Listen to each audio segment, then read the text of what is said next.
जैसे ही गौरैया अपने बच्चे और अपने साथी लाल चिड़े के साथ वहां से उड़ गई, कौवा बस चुपचाप उन्हें जाता हुआ देखता रह गया। उसके पंख ढीले पड़ गए थे और आंखों में पछतावे की नमी भर आई थी। मैंने बदला लेने के चक्कर में क्या कर दिया? जिसे मैं सबसे ज्यादा अपना मानता था उसी को दुख दे दिया। उस रात कौवा अपने घोंसले में नहीं गया। वह उसी पेड़ के नीचे बैठा रहा जहां कभी वह और गौरैया साथ बैठकर घंटों बातें किया करते थे।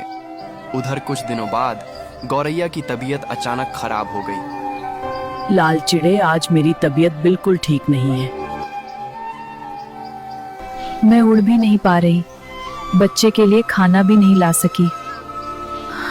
अरे गौरैया, तुम इतनी परेशान क्यों हो रही हो? तुम आराम करो, मैं हूं ना। लेकिन मेरा बच्चा सुबह से भूखा है, उसकी रोने की आवाज सुनकर दिल टूट जाता है। तुम बिल्कुल चिंता मत करो, मैं अभी जाता हूं और ढेर सारा खाना लेकर आता हूं। तुम्हारे बच्चे के लिए भी और तुम्हारे लिए भी। सच में तुम हमारे लिए इतना करोगे? प्यार में इतना या कम नहीं होता गौरैया, तुम बस ठीक हो जाओ, बाकी सब मैं संभाल लूंगा। भगवान करे तुम्हें कुछ ना हो, जल्दी वापस आना। मैं अभी आता हूं, तुम बस हिम्मत रखो। इतना कहकर लाल चिड़ा जंगल की तरफ उड़ गया। खाना ढूंढते ढूंढते वह जंगल के उसी हिस्से में पहुंच गया जहां उसकी पहली मुलाकात गौरैया से हुई थी। अचानक उसे किसी के कराहने की आवाज सुनाई दी। लाल चिड़ा घबराकर उस दिशा में बढ़ा। जब वह पास पहुंचा तो उसने देखा कि एक बूढ़ा लाल चिड़ा घायल हालत में जमीन पर पड़ा था। उसके पंखों से खून निकल रहा था। आप कौन है? आप कौन है? तू मेरा बेटा है। कई साल पहले जब तुम, मैं और तुम्हारी माँ साथ में खाना ढूंढने निकले थे, तभी शिकारियों ने हम पर हमला कर दिया था। तुम्हारी माँ घायल हो गई थी। उस अफरा तफरी में तुम जंगल में कहीं गुम हो गए थे। जब तुम्हारी माँ ठीक हुई तो हमने तुम्हें बहुत ढूंढा, दिन रात ढूंढा, लेकिन तुम कहीं नहीं मिले मेरे बच्चे के। लेकिन बेटा, भगवान ने आज हमें मिला दिया, मगर समय बहुत कम है।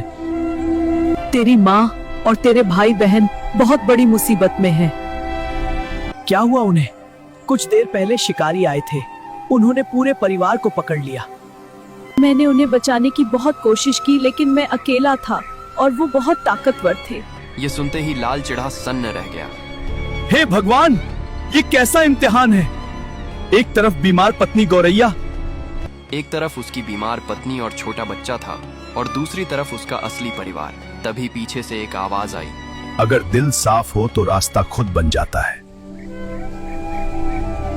तुम अकेले नहीं हो। तुम यहाँ?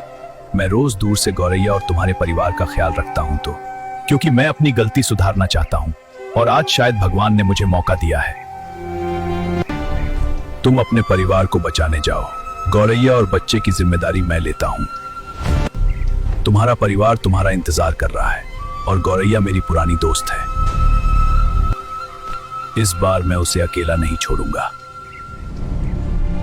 अगर तुमने आज मेरी मदद की तो मैं जिंदगी भर तुम्हारा एहसान नहीं भूलूंगा। दोस्ती में एहसान नहीं होते, बस साथ होता है।